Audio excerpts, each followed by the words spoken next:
Before proceeding to align and measure this, we need to tighten all connections down. We should tighten at this point the bolt motors, bolts, the pillar block bolts, the set screws and Lovejoy on top of the screws, and also the rings located here upon the pillar block bearings. Keep in mind that when we do the bearings, there's two set screws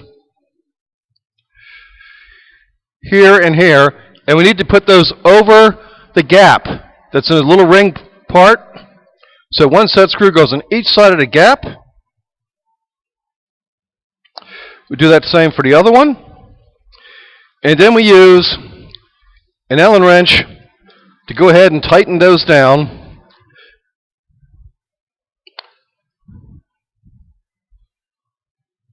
That's what will grab the shaft and the bearing. If you don't put it across the gap, it won't properly tighten on the bearing, and the bearing will slide back and forth in operation.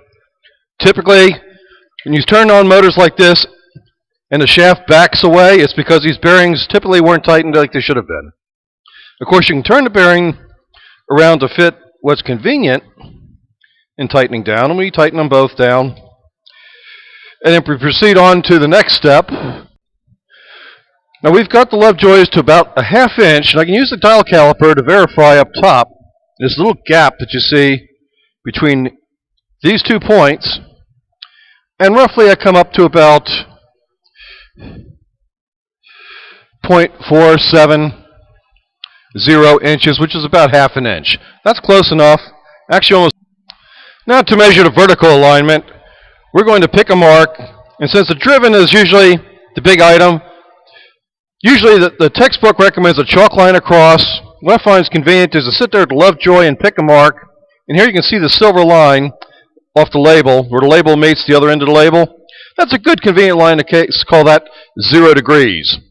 So I line 0 degrees up at the top, and using calipers, I'll actually measure the outside because it's easily measured. We should measure the inside, but because with the spider there, it's awfully hard to get those teeth in. So we use the outside because that will be a constant alignment. I clamp over, and on my caliper I get 2.510 inches. 2.510 inches.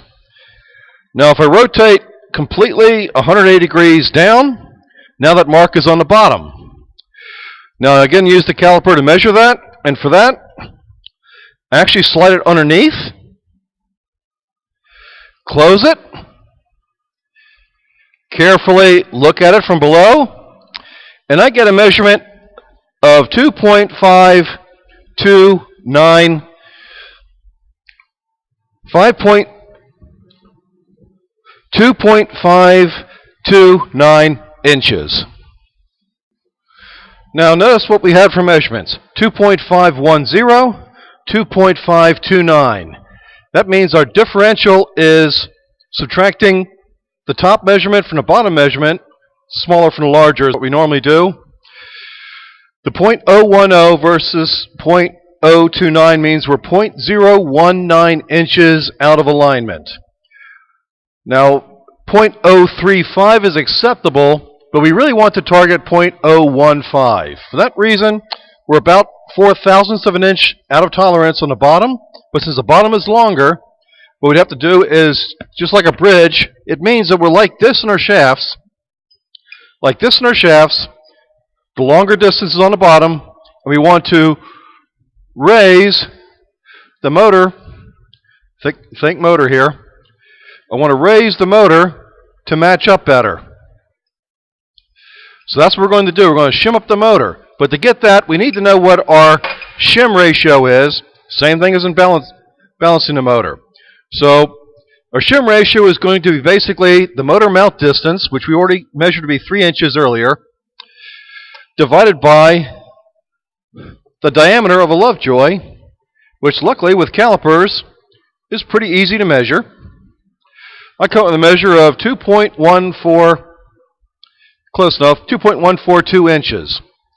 So I take my 0.019, multiply by 3, divide by 2.142, .142 to get my actual shim ratio. And I've calculated 0.027 inches. So 27 thousandths of an inch. Of course, that is an awful lot to shim by, and you're supposed to, because the bottom needs to have it brought up. It means usually bring up the motor in the front. The problem with that is we also, and this is where I diverge from the textbook, so this is pretty careful to note.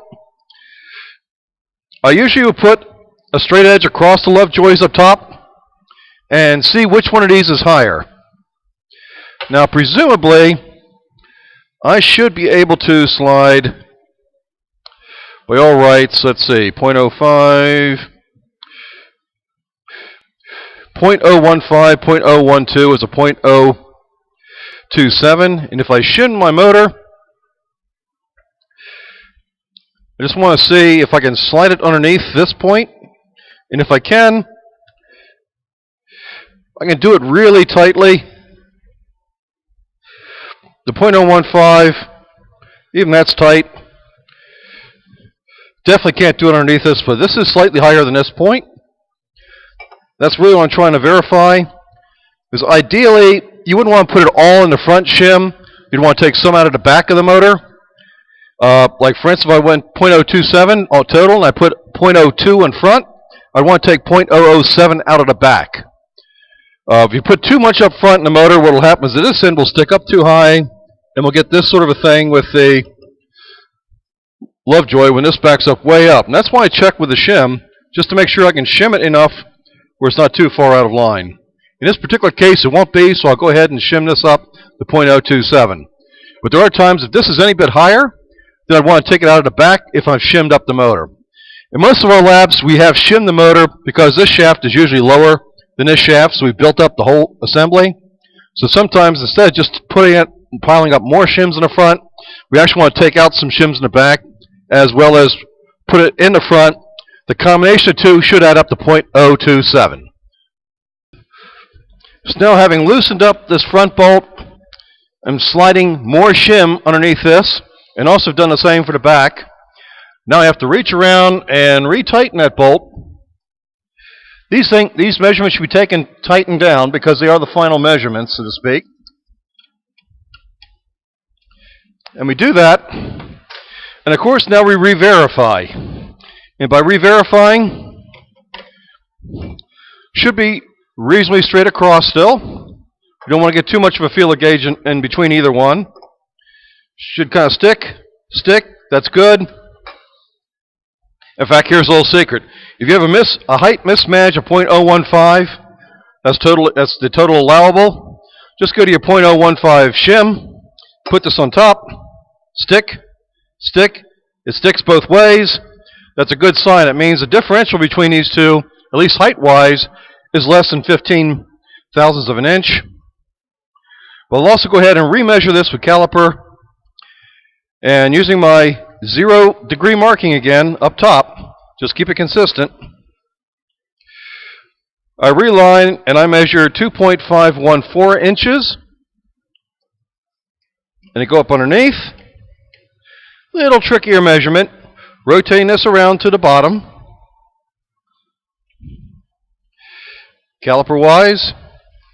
Squeeze and look up. And I'm about 2.516 inches. That's well within the 0.015 recommendation. It's actually about 2 thousandths of an inch.